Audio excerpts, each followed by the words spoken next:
Hello बच्चों, नमस्कार। आपका हमारी इस मैथ क्लास में बहुत बहुत स्वागत है। और आज हम लोग पढ़ेंगे यूपीटीटी 2021 जो एग्जाम 28 नवंबर को हुआ था। उसमें जो मैथ का पोर्शन है, मैथ के 30 क्वेश्चन आते हैं, उन सारे क्वेश्चंस को आज हम लोग अपने तरीके से, जो अपना मेथड है उस मेथड से उसे सॉल्व करेंगे। क्योंकि आप हमारे वीडियो पे आके उसे वॉच कर रहे हैं और हमारे जो पिछली भी क्लास आप लोगों ने पढ़ी होगी, तो अगर आपने हमारे मेथड को पढ़ा है तो हम अपने तरीके से, आप अगर यूट्यूब पे जाएंगे तो आपको बहुत सारे सॉल्विंग के वीडियो पड़े होंगे, लेकिन हम अपने मेथड से इस यूपीटीटी 2021 के मैथ के पोर्शन को सॉल्व करेंगे। तो आप हमारे साथ बने रहिए और चलिए देखते हैं क्वेश्चन नंबर यहाँ फर्स्ट जो है वो देखिए यूपीटीटी 2021 का है, उसका फुल एनालिसिस करेंगे। क्वेश्चन बुकलेट सी, जो क्वेश्चन बुकलेट सी थी उनके वहां से क्वेश्चन हमने लिए हुए हैं।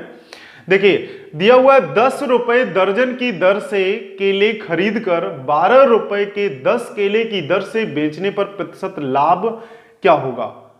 हमने प्रतिशत लाभ, इसके बाद हानि, प्रतिशत लाभ और हानि को पढ़ा दिया था, प्रतिशत को पढ़ा दिया था, औसत को पढ़ा दिया था, और इसके बाद में simplification, number system, LCM, HCF, इन सारे चैप्टर्स को पढ़ा दिया था। तो उन्हीं में से ये प्रतिशत लाभ वाला है। अब हम देखेंगे यहां 10 रुपए की दर्जन, 10 रुपए में वो एक दर्जन खरीदता है। कितने दर्जन? ये उसने क्रय किया हुआ है, ठीक है, 12 केले, ठीक है। एक दर्जन की बात की गई है यहां पे। देखिए 10 रुपए दर्जन की दर से केले खरीदता है, यानी कि 10 रुपए के वो कितने केले खरीदता है? 12 केले खरीदता है। और अगर हम आगे देखें तो वो 12 रुपए की दर से बेचता है, यानी कि वो बेचता है 12 रुपए के 10 केले, क्या कर देता है? विक्रय कर देता है। अब आपको यह समझना है कि इस पूरी प्रक्रिया, बेचने पर प्रतिशत लाभ क्या है, यानी कि लाभ आपसे पूछा गया है। 10 रुपए के 12 केले खरीदता है और 12 रुपए के 10 केले बेच देता है, यानी कि 2 रुपए उसको 10 केलों में भी फायदा हो रहा, जबकि 2 केले और बचे हुए। तो हम ये देख लेते हैं कि हमारे पास मान लेते हैं 100 रुपए हैं या 200 रुपए, 500, उतने हमने कितने केले खरीदे हैं और 500 या 100 रुपए के हमने कितने केले बेचे, यानी कि रुपए को हम क्या कर लेते हैं? इक्वल कर लेते हैं। यहां से हम देखेंगे इक्वल कैसे होगा। अगर इसमें हम मल्टीप्लाई कितने का करा दें और इसमें कितने का मल्टीप्लाई करा दें कि यहां पे इक्वल आ जाना चाहिए, ठीक है, जिससे हम रुपए, क्रय वाले रुपए और विक्रय वाले रुपए को बराबर कर लें। तो 12 पंचे 60, इसमें अगर हम 5 का गुणा कर दें तो 12 पंचे 60 रुपए हो जाएंगे, ठीक है। अगर इसमें भी हम कितने का गुणा कर दें, अब वहां 5 का 60 करने के लिए इसमें 6 कर दें तो देखिए 60 रुपए हो गया, ठीक है। अब इसमें 6 का किया तो इसमें भी 6 का कर दीजिए, तो 12 छिंग 72 केले। इसमें 5 का किया तो इसमें भी आप 5 का कर दीजिए, 50 केले। अब आपको यहां से समझ में आ रहा है कि 60 रुपए के उसने कितने केले खरीदे? 72 केले खरीदे, जबकि 60 रुपए के उसने कितने केले बेचे हैं? 50 केले बेचे। तो अब रुपए तो इक्वल हो गए। अगर हम वस्तुओं पे देखें तो 72 खरीदे, 60 के ये बेचे हैं, तो इसमें लाभ प्रतिशत देखते हैं। प्रतिशत लाभ क्या होगा? लाभ, अब 50 केले बेच रहे हैं, 72 खरीदे, तो कितने केले उसके पास अभी बचे हुए हैं? तो देखेंगे 22 केले गुणे 100। अगर बात पैसे की जाती तो क्या करते? प्रतिशत लाभ प्रतिशत बराबर क्या होगा? लाभ गुणे 100 बटे क्रय मूल्य। लेकिन यहां केलों की बात हो रही, यानी कि वस्तु की बात हो रही, तो क्या हो जाएगा? विक्रय मूल्य हो जाएगा। तो विक्रय मूल्य कितने के लिए? 50। तो यहां से 50 दूनी 100, 22 दूनी कितना होगा? 44%। उसे कितना लाभ होगा? अगर वो 12 रुपए के 10 केले बेचे तो उसे 44% लाभ होगा। ऑप्शन में देखें, पहला 42 है, 36 है और ये देखिए 44। इसका कौन सा ऑप्शन सही हो जाएगा? सी ऑप्शन सही हो जाएगा। तो आप अगर इस तरीके से करेंगे, चाहे आप इसमें केलों को अगर इक्वल करना चाहें तो केले भी इक्वल कर सकते हैं, तो यहां से पैसे का डिफरेंस निकल आएगा। तो आप फिर विक्रय मूल्य की जगह क्या रखेंगे? यहां पैसे के लिए अगर रुपए की बात की जा रही तो प्रतिशत लाभ होता है लाभ गुणे 100 बटे क्रय मूल्य। और अगर बात केले की जाए, यहां पे केले देखो 72 है और 50 है, तो अगर केले की बात की जाए, केलों में अगर हमें लाभ देखना है तो हमें किस पे जाना है? विक्रय मूल्य पे जाना है, और विक्रय मूल्य नीचे रखना है, उसमें आप 72 को नहीं रखेंगे, ठीक है। तो यह था पहला क्वेश्चन। अब देखते हैं इसी के सेकंड क्वेश्चन को। अब देखते हैं क्वेश्चन नंबर सेकंड को। सेकंड नंबर क्वेश्चन लिखा हुआ है, यदि किसी संख्या का 30% उस संख्या के 3/4 से 63 कम है तो वह संख्या है। अब देखिए किसी संख्या का 30%, देखिए हमने मानी संख्या x है, उसका 30%, ठीक है, समझ आइए ध्यान से। उस संख्या के 3/4 से 63 कम है। अब उस संख्या के, उसी संख्या के, किसी संख्या का 30% उस संख्या के यानी कि x संख्या के 3/4, 3/4 का मतलब 3/4 से कितना कम है? 63 कम है। देखिए इज इक्वल टू किसी संख्या का 30% उस संख्या के 3/3/4 से 63 कम हो गया। यह था क्वेश्चन जिसको हमने मैथ रूप में यानी गणित की भाषा में लिख लिया। अब इसको सॉल्व कर लेते हैं। तो क्या होगा? x गुणे 30 बटे क्या होगा? प्रतिशत हटाएंगे तो 100 होगा। x इंटू 3 अपॉन क्या हो जाएगा? 4 हो गया। और माइनस का क्या होगा? 63 हो गया। 0 से 0। अब क्या करते हैं? 63 को इस तरफ लाएं या इसको इस तरफ लाते हैं तो क्या आएगा? देखिए यहां पे लिखा हुआ है, इसको इस तरफ लाइए। चलिए 63 को इस तरफ लाते हैं। 63 तो प्लस हो गया इस तरफ, इधर क्या हुआ? 3x अपॉन 4 और ये उस तरफ जाएगा तो माइनस का 3x अपॉन कितना हो जाएगा? 10 हो जाएगा। इसको सॉल्व कर लेते हैं तो क्या आएगा इसका एलसीएम? देखिए 20 आएगा। तो 4 से हम करेंगे 5, 4 पंचे 20, 5 बार और 5 तिया 15x और माइनस 10 दूनी 20 यानी 3 दूनी 6x। तो यहां से बचेगा 15, 6, 9, 9x अपॉन 20। तो देखिए क्या आया? 63 इज इक्वल टू 9। चलिए यहां लिखते हैं इस तरह, 63 is equal to 9x upon 20। तो काटिए 9 सत्ते 63, तो x बराबर हो जाएगा 7 गुणे 20। x इज इक्वल टू 7 दूनी 14, 140। तो वह संख्या कितनी है? 140 है। ऑप्शन देखेंगे, पहला ऑप्शन 82, दूसरा बी ऑप्शन सही है। कितना है? 140 है। तो आपको कुछ नहीं करना है, बस क्वेश्चन जो दिया हुआ है उसे बहुत ही ध्यान से पढ़ना है, क्योंकि यहां अगर आपने प्लस लगा दिया गलत हो जाएगा। और आपने किसी भी तरीके से कहीं भी प्लस माइनस या संख्याओं की अगर उलटफेर की तो क्वेश्चन निश्चित ही गलत हो जाएगा। और कभी कभी क्या होता है कि मैच भी कर जाता है। ऑप्शन जो होते हैं ABCD, उनमें कोई आपने गलत किया और ऑप्शन मैच कर गया तो आप एकदम श्योर हो जाते कि नहीं अब तो मेरा 100% सही है, मेरा मैच भी कर गया। लेकिन वो होता क्या है, आप गलत तरीके से उसे सॉल्व कर देते हैं और वो ऑप्शन मैच होने से आप समझते हैं अब तो हमारा 1 नंबर क्लियर हो गया, जबकि वो गलत हो जाता है क्वेश्चन। तो आपको इसका भी ध्यान रखना है कि क्वेश्चन को बहुत ही ध्यान से पढ़ना है, क्योंकि अगर मैथ अर्थमेटिक है ही कि अगर आपको क्वेश्चन सही से समझ में आता है तो आप आराम से उसको सॉल्व कर सकते हैं। और ऐसा कोई भी क्वेश्चन नहीं होता अर्थमेटिक में जो आप कर ना सकें। सारे क्वेश्चन आप कर सकते हैं, बस आपको क्वेश्चन सही से समझ में आ गया, आप आंसर तक पहुंच जाएंगे। क्योंकि अर्थमेटिक में यानी कंपटीशन का जो टाइम होता है आपको क्वेश्चन सॉल्व करने बहुत कम होता है, तो कोई लेंथी क्वेश्चन नहीं होगा। केवल आप क्वेश्चन समझेंगे, आपको क्लिक करेगा कि हाँ इस तरीके से ऐसे करके सॉल्व करेंगे, तो आप 30, 35, 40, 45 या एक मैक्सिमम 1 मिनट में सॉल्व कर लेंगे। तो चलिए ये था सेकंड क्वेश्चन। अब चलते हैं थर्ड क्वेश्चन की तरफ। क्वेश्चन नंबर तीसरा है, यदि 15 मजदूर एक सड़क को 48 घंटे में बनाते हैं तो उसी काम को 30 घंटे में करने के लिए आवश्यक मजदूरों की संख्या है। यह क्वेश्चन आपका काम और समय से लिया गया है और काम और समय के चैप्टर से है। तो चलिए इसको भी सॉल्व करते हैं। आपको बता दें कि जब भी इस प्रकार का क्वेश्चन अगर आएगा तो उसमें एक लॉजिक काम करता है।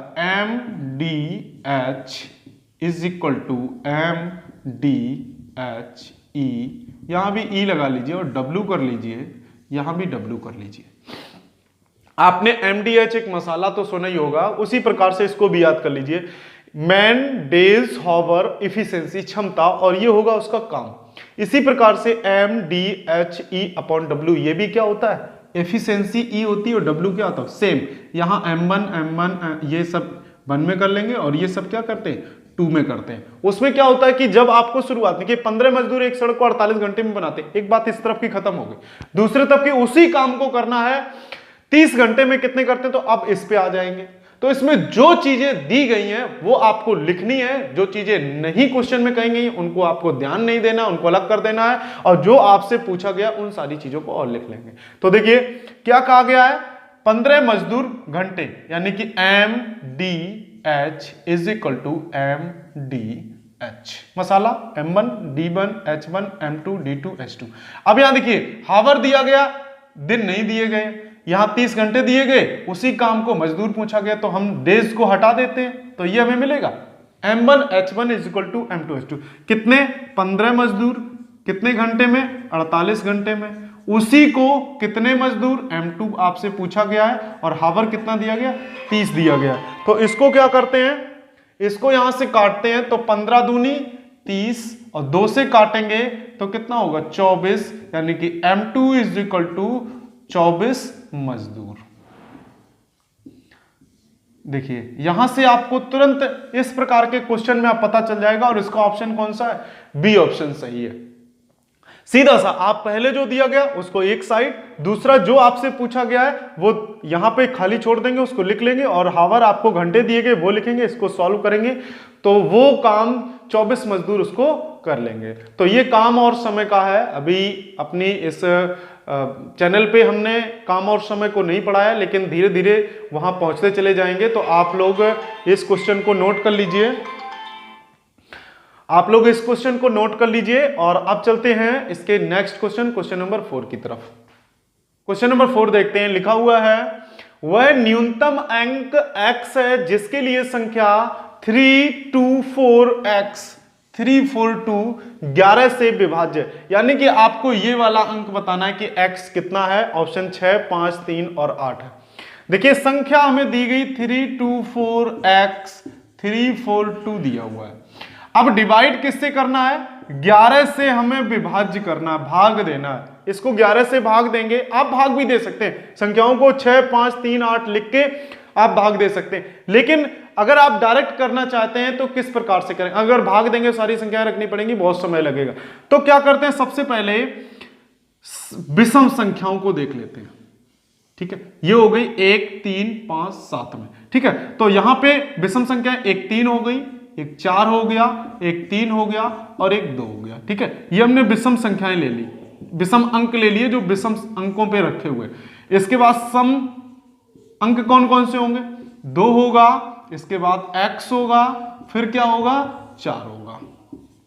ठीक है, अब आप समझिएगा कि अगर हम इनको जोड़ दें, यहां देखिए जोड़िएगा आप, कितना हो रहा है, तो ये 6 4 10 2 12 हो रहा है यहां से, और यहां से कितना हो रहा है, यहां अगर हम देखेंगे तो हमें मिला 6 + x।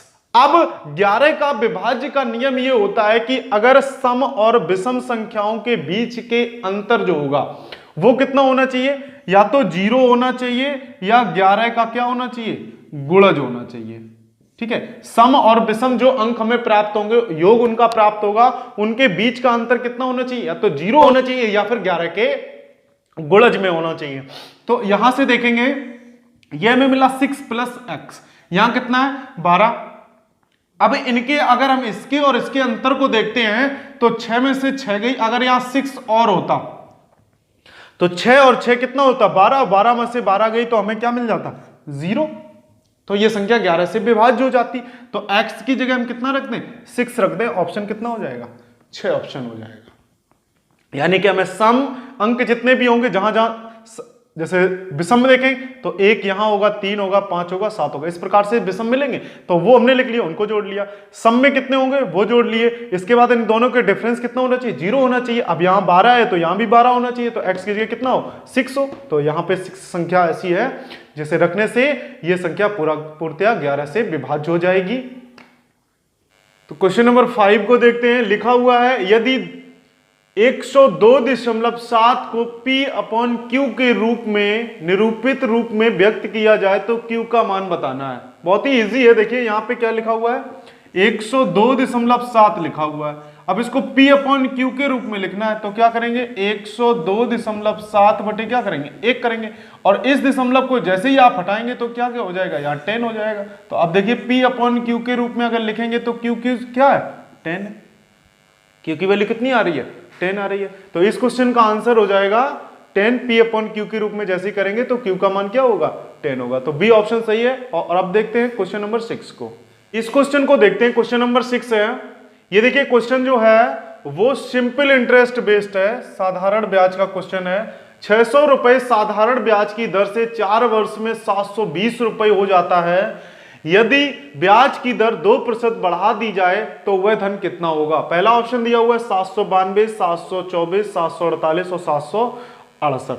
तो ये साधारण ब्याज का क्वेश्चन है। साधारण ब्याज से संबंधित क्वेश्चन हम बता चुके हैं अपने पिछले वीडियो जो वीडियो थे सिंपल इंटरेस्ट के। तो चलिए इसको सॉल्व करते हैं। यहां देखते हैं 600 रुपए साधारण ब्याज की दर से 4 वर्ष में कितने हो जाते हैं 720 रुपए, यानी कि 600 रुपए थे और वो हो जाते हैं 720 रुपए कितने वर्ष में 4 वर्ष में। ठीक है, इसका आपको ध्यान रखना है। अब हम देखेंगे 600 रुपए से 720 रुपए अगर पहुंच रहा है तो ये ब्याज ही तो मिल रहा है 120 रुपए। ये क्या मिल रहा है, ब्याज मिल रहा है भाई। 600 रुपए थे, 4 वर्ष में ब्याज ही तो मिला है, इसीलिए 720 रुपए हो गए। अब हमें ब्याज पता चल गया, समय पता चल गया, मूलधन पता चल गया, तो हम दर को ज्ञात कर सकते हैं। तो दर इज इक्वल टू क्या होगा, ब्याज गुणे 100 बटे मूलधन गुणे समय। समय कितना है 4 वर्ष का, यानी साधारण ब्याज बराबर मूलधन गुणे दर गुणे समय बटे 100। तो यहां से दर लिखेंगे ब्याज गुणे 100 बटे मूलधन गुणे समय। तो यहां से हम 0 से 1 0 और 1 0 से 1 0, 6 दूनी 12, 2 दूनी 4, 6 दूनी 12, 2 दूनी 4, 2 पंचे 10, यानी कितने परसेंट आया, ब्याज जो दर आ गई वो 5% आ गई।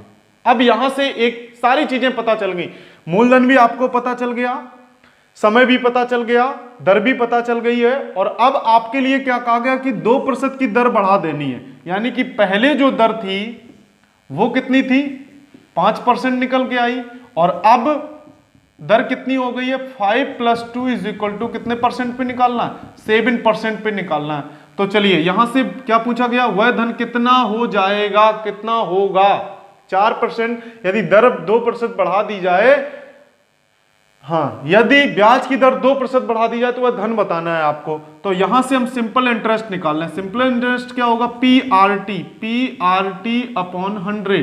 तो P कितना है यहां से 600 रुपए, देखिए मूलधन दिया हुआ था पहले ही से आपको, गुणे R कितना है 7 है, समय कितना है 4 वर्ष के लिए, और बटे 100 करेंगे तो 0 से 0, 0 से 0, तो यहां से 7 × 42 गुणे 4, तो करेंगे 4 दूनी 8, 4 चौको 16, कितने रुपए ब्याज मिल रहा है 168 रुपए।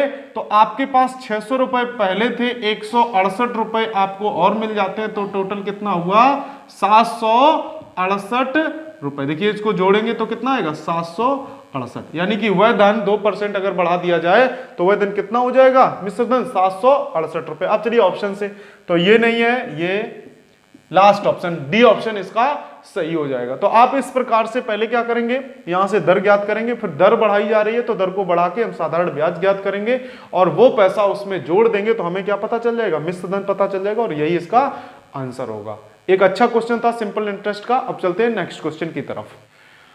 तो यहां देखिए नेक्स्ट क्वेश्चन, क्वेश्चन नंबर 7 है, लिखा हुआ है, देखिए क्वेश्चन नंबर 7 देखिए, कोई संख्या अपने 20% से 60 अधिक है, वह संख्या बतानी है। यानी कोई भी संख्या अपने 20% से 60 अधिक है तो संख्या, देखिए संख्या कितनी है x है, और वो अपने ही 20% से कितनी अधिक है, ये संख्या है, ये 20% से 60 अधिक है, तो क्या हो जाएगा माइनस कर दीजिए। आप देखिए अपन ये संख्या इस से 20% कैसी है, 20% से 60 अधिक हो गई।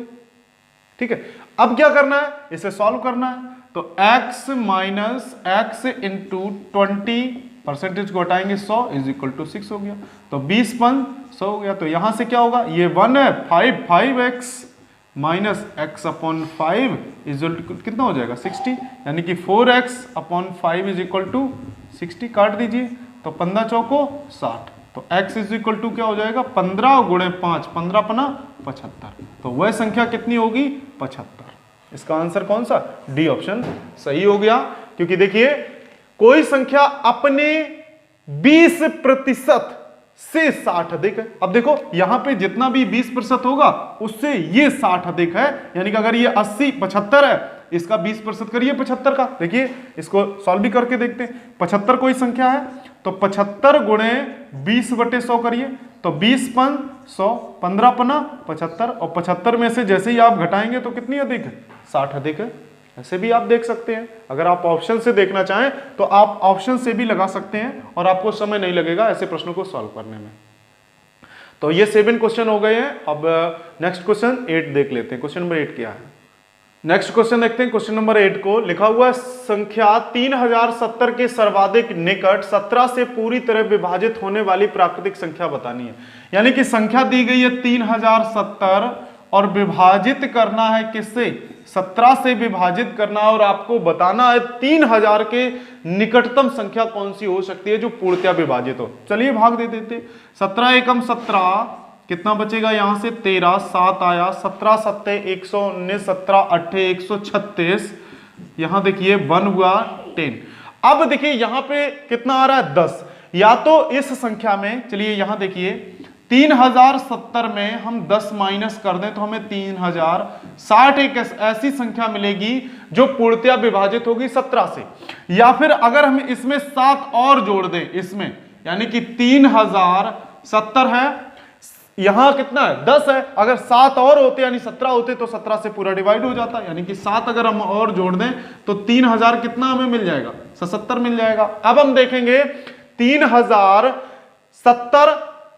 हमें 70 दिया हुआ, उसके सबसे निकट कौन सी दो संख्या निकल रही, एक 3060 निकल रही है 3060, और एक संख्या निकल रही है 3077, तो कौन सबसे, ये 10 का अंतर है उसमें 7 का अंतर, तो सर्वाधिक निकट कौन सी हो जाएगी 3077। देखिए ऑप्शन दोनों आपको मिलेंगे तो सही आंसर इसका कौन सा हो जाएगा 3077।